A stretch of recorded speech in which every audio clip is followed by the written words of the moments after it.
more demanding than I would have imagined. And it's a better learning curve than you could ever participate in anywhere else, because everything that could go wrong did go wrong, and everything that needed to be done had to be done in a timely and efficient way.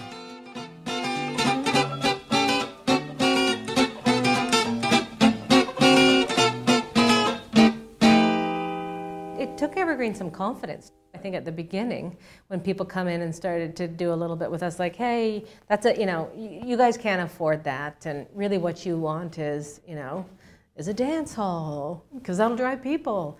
And we'd sort of sit there sometimes in stunned silence and go, do we want a dance hall? Maybe we do. And then we go back to the office and say, no, that's not what, so for Evergreen to develop its confidence and sort of say, no, this is, we didn't say dance hall, we said native plant nursery.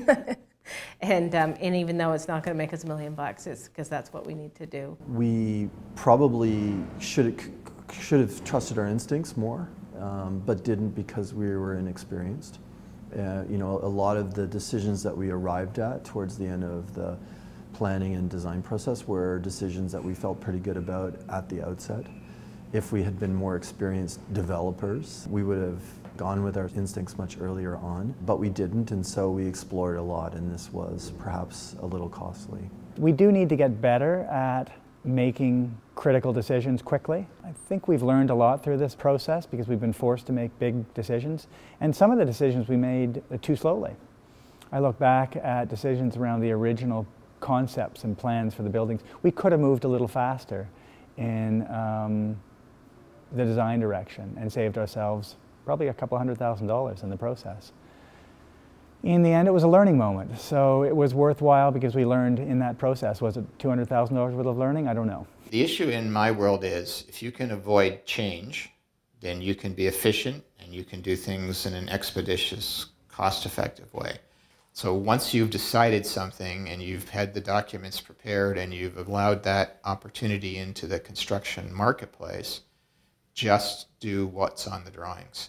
I think in terms of the types of spaces that we created, it was almost accidental that the spaces are as flexible as they are and will be in the future.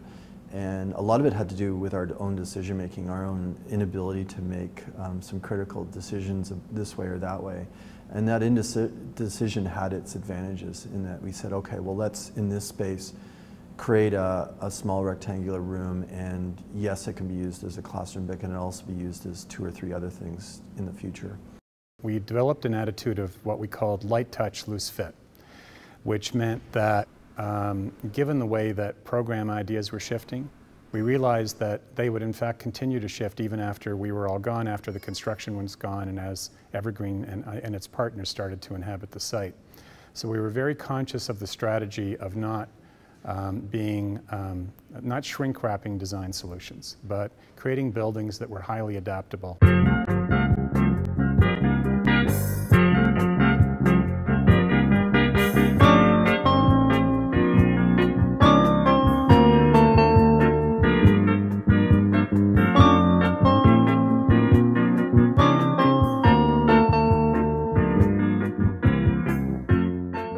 When I come down here after all these years and we're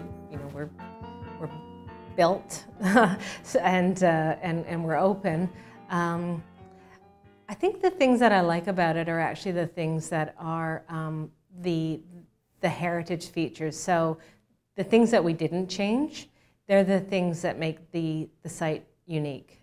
Learning to not touch things was our hardest thing. Learning that some things just the way they are perfectly fine, and don't over construct it for the sake of what architects want or what designers want. If I were to do it all over again, I would have spent more on winterized spaces. I would have put more thought into how we'll use the space in the winter, because a lot of the site is very usable in the spring, summer, and fall, and not quite so usable on a cold February afternoon.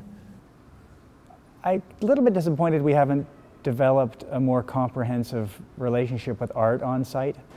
Ferruccio Sardella, as an artist, I really hoped his signature and his art would be everywhere across the site, this really playful expression of art being a way to convey messages. He's here now, but not as elaborately as I had originally hoped. So I'd like to see that develop further. If I could be negative, I would say that the notion of building a big new building, if it were mine to do over again, I probably wouldn't do.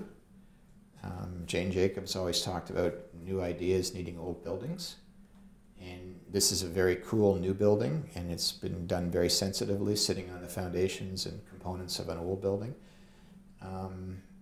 But it's a very expensive intervention, if I can call it that. If anything, we probably had loftier ambitions than we were able to actually bring forward, but all the potential is still here, and Evergreen isn't going anywhere. So, you know, the next round can actually bring, you know, a lot of that forward. So I don't have any disappointments, and I don't think I would suggest that you're going to try and do something different, because it's an evolutionary process. You know, it's not done. Right now, it seems to be more a community center plus would be what you'd say. I don't know what it is eventually. It's like the center of Toronto. Well, what is the center? What does it bring? We'll bring everybody down here all the time. It's part of the market, it's part of the rink, it's part of the...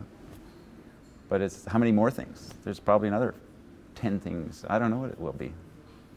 That's what's exciting. You know, we're going to discover what it will be.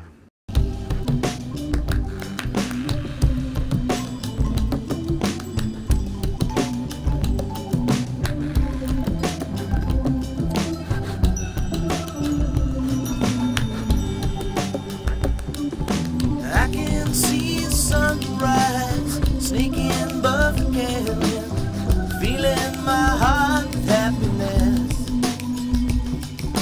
Though my horse and I lonely, that's the start of life's journey. Even when things are looking down,